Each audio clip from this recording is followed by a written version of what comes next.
Okay, so we're going to read a book to go along with our Bumblebee game. We're going to read a book called Buzzy the Bumblebee. Okay, and Buzzy the Bumblebee goes through some things, and you'll see what he finds out in the end. Okay.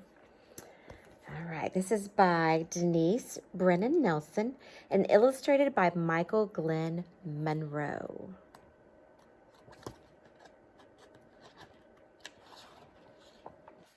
One sunny day in a beautiful garden, there sat a bumblebee named Buzzy.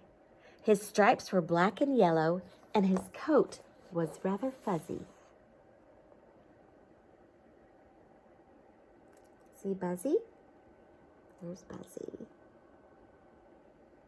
All right, sitting on the fence.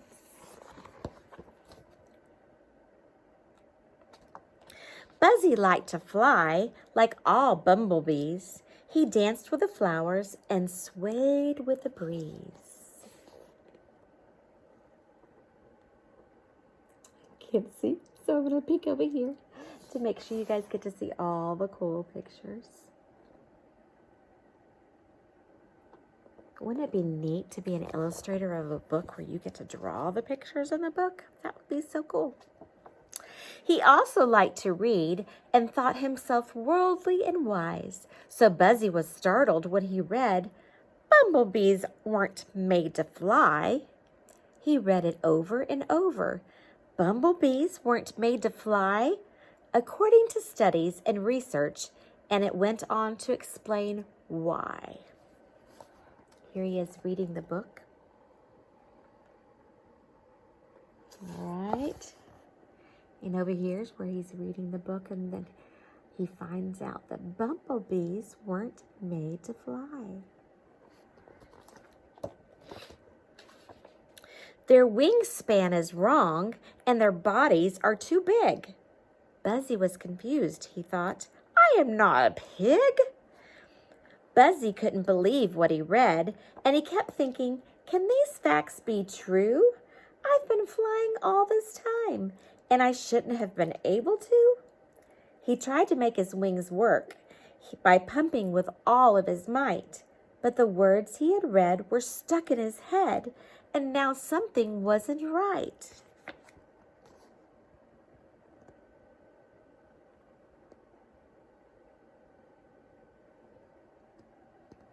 All right, so he thought he could fly. He could fly. He's been flying all this time, but now that he's reading that he's not supposed to be able to fly, it's making it hard for him to do that.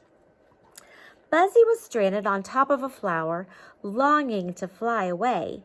His heart still knew how, but his head had forgotten the way. Buzzy was scared. How will I get down now that I can't fly anymore? I'll have to climb down, he decided, something he'd never done before. With book in tow and little heart pounding, Buzzy tentatively took the first step. Then very, very slowly, down the flower he crept. He looks pretty scared here. How am I going to get down, he said. Oh, no.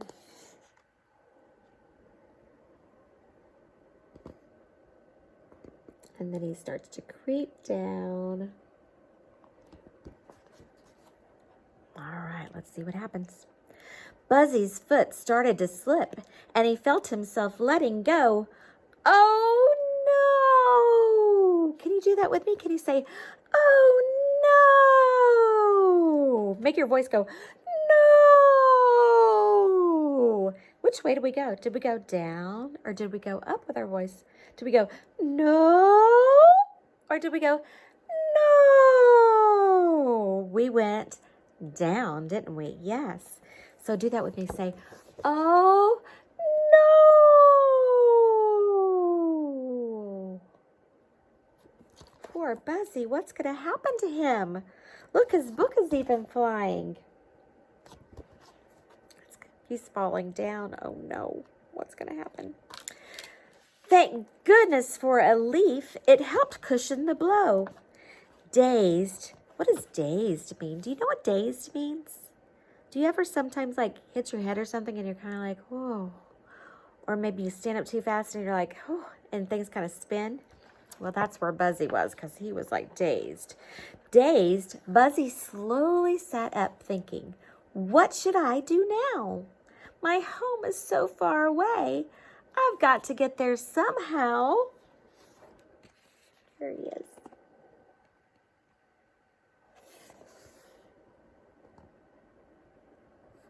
Poor Buzzy.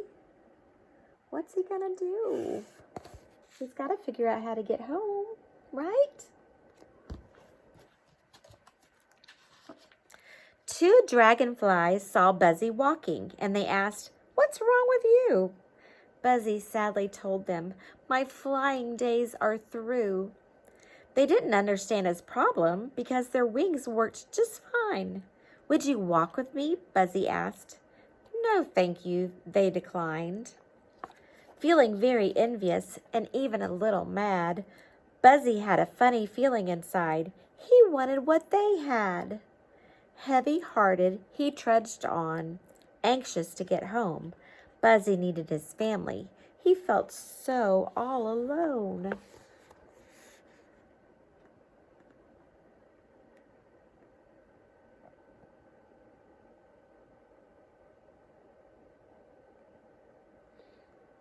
The dragonflies didn't want to walk, right? Because they know how to fly, so why would they want to walk? Just then, Buzzy saw a stream and cried out in frustration, now that I can't fly anymore, will I ever reach my destination? Every problem has a solution, his mother always said. Buzzy had to find an answer. He'd have to use his head.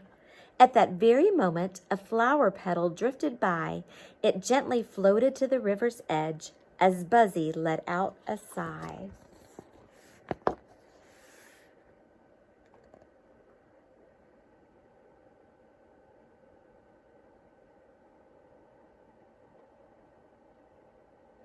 What do you think is going to happen?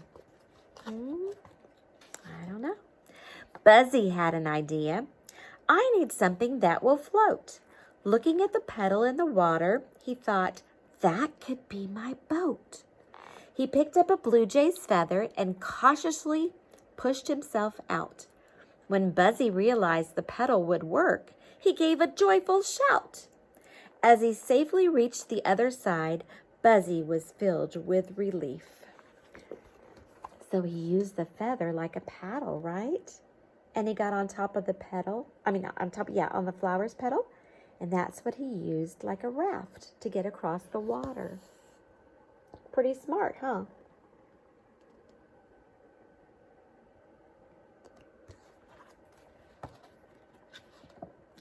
Until he saw the tall, tall grass and was suddenly overcome with grief. Sadly, he remembered the days when above the grass he would soar. Once again, he thought, what will I do now that I can't fly anymore? Peering through the thick green grass, Buzzy thought, this just isn't fair. About to give up, he heard a voice say, don't stop, you're almost there. He looked up to see where it came from, but his eyes met only the sun. Mustering all the energy he had left, Buzzy began to run. Here he is looking up, trying to figure out where that voice came from. And so he starts to run. He's very determined that he's going to get home, right? Buzzy burst through the door with a tear in his eye. Mom and Dad, why didn't you tell me that bumblebees weren't made to fly? Why, Buzzy, they said, you certainly can fly. Until now, that is. And do you know why? Here he is coming through the door. And there's Mom and Dad.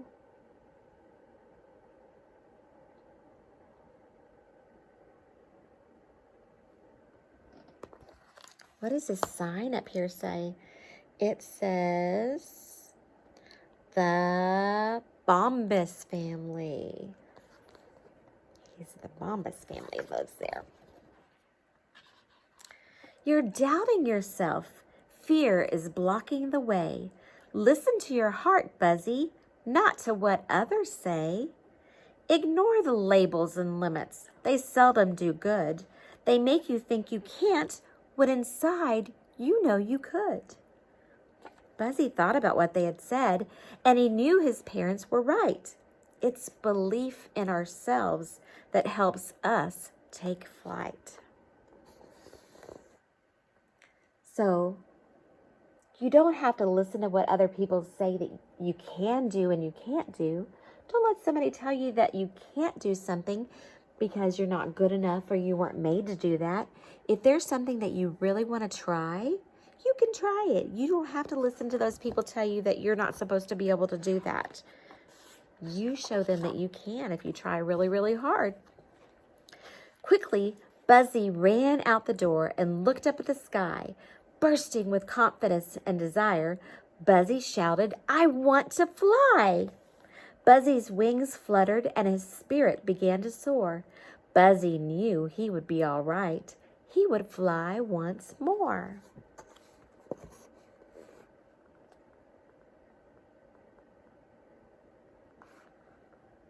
There's his dragonfly, friends, flying up at the sky. And here he is with his parents. Do you think he's going to be able to fly? What do you think? And sure enough, Buzzy flew. And do you know why? By believing that he could, Buzzy was able to fly. Here he is, soaring. All right. So you don't have to listen. Like I said, you don't have to listen to people tell you, oh, you can't do that. You weren't made to do that. No. Or maybe they'll say, well, I didn't even learn how to write until I was this old. Or I didn't know how to do this kind of problem in math until I was this old. Well, you know what? If you want to learn how to do it, you can learn how to do it. If you want to learn how to ride a bike and people say, oh, I don't know. I don't know that you can do that.